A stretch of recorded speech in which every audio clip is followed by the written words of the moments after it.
had enough encounters and good experiences with bucks that I'm finally to the point where I believe in myself as a hunter, and I don't have all those voices rattling around in my head. Should I be here? Should I be there? What wind should I be at? Should I really be doing this? It's like it feels good as a hunter to trust your instincts and actually follow through with them, not just get that gut feeling like I should do this, but actually have enough confidence along with that gut feeling to actually do it.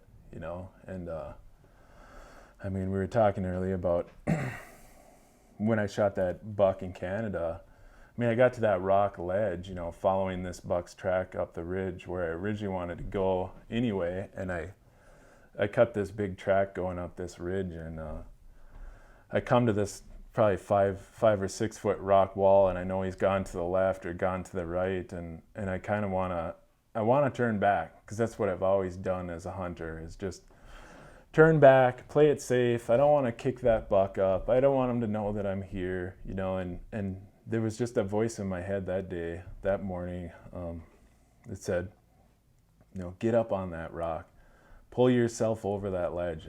Just go for it, and the way that hunt unfolded, to be able to, I climb up the rock, and I get like another 30 or 40 yards, and I hear something get up, and up in Canada, it's a big Canadian Shield, and I hear some rocks rolling, and I know, I'm going to an area where I believe a big buck would bed anyway, and I got the tracks going right up the ridge, proving that he's going to be there. So I'm expecting a big buck to be up there, and I come to this rock wall, and everything inside me wants to turn around, except for there was one voice that was finally powerful enough to say, no, go for it, man. Get up there, get on that rock.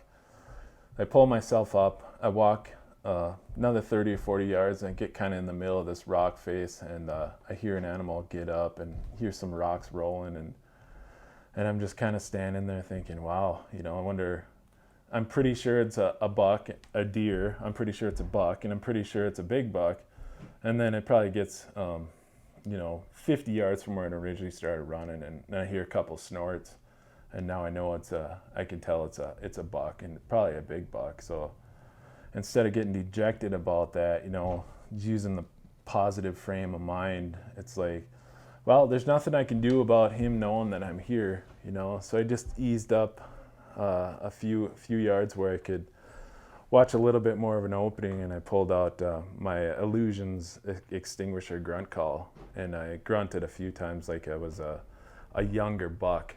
So I wanted to just confuse him, and I was lucky enough, or fortunate enough, that the wind was blowing from him to me, so he couldn't identify for sure what I was. I think he probably got a glimpse of me, or he just heard me long enough where he got uneasy, and then he took off, and he ran like 30 to 50 yards, and he did the snorts, which kind of told me like he's stopping, and he's kind of saying, hey, I'm not sure what you are, So then I pulled out the extinguisher on the young buck on the mono slide, and I threw out a few grunts like I was a young buck, and I stood there for, I probably did, 3 to 5 grunts, 3 to 7 grunts, and I stood there 10 to 15 minutes, and I didn't see anything, and I thought, well, I can't keep going forward straight at him, and so the only thing that I could do, I figured, was to kind of backtrack in a half moon and kind of get a little bit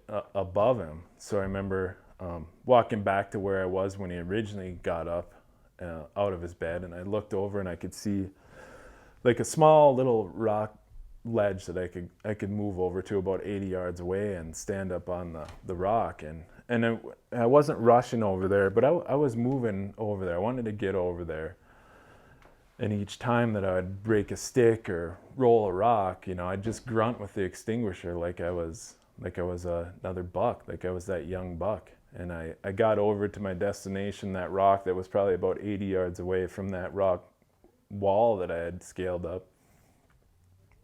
And I was only standing there probably, 3 to 5 minutes, 3 to 7 minutes, 3 to whatever, it doesn't matter, like maybe 10 minutes at the most. And I'm thinking, I don't know how long I'm going to have to stand here, but I know something's going to happen. I mean, I could just feel it, you know. And to digress a little bit more, it was the first morning of an 8-day hunt in Canada, you know. And so previously, you know, in other years, you know, I wouldn't have, other times I wouldn't have killed that buck because I wouldn't have been ready to take him out within the first couple hours that I'm up there hunting, you know.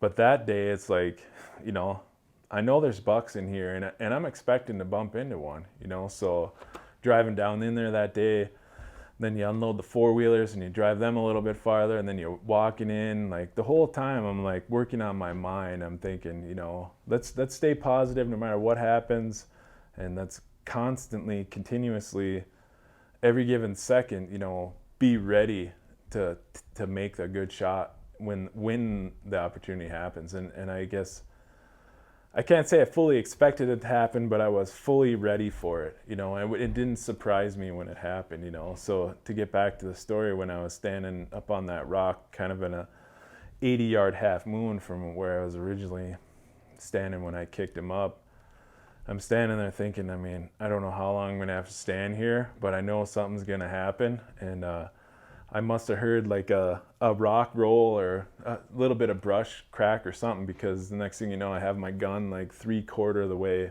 up, and I look, and like the one spot I can get a clear shot, like 80 yards away, here's that buck standing there looking at me, you know. And before I can do anything, I swear, before I could even think, I had him in the scope and the gun went off, you know. And I think a lot of times, at least for me, when the gun goes off, you always think like, wow, I mean, I should have made a better shot. You know, did I line the crosshairs up? Is that the best shot I was going to get? You know, there's a certain amount of doubt. And I mean, I stand there for 15, 20 minutes and I think, well, you know, I didn't hear him crash off. I didn't see him run away, and it was really thick. I mean, if this buck runs 10 yards, I'm going to hear him crashing through the brush, you know, and I didn't hear anything. So even though there was that self-doubt after the shot that I experienced, and I assume other hunters do too, like I knew in my heart of hearts, like I had to have gotten him, you know, because my experience, you know, when you shoot and they disappear, like they're down, you know. And so I give it some time just because that's what you should do. And I ease my way over there and I come around a clump of brush, and there he is laying there, and it's just like,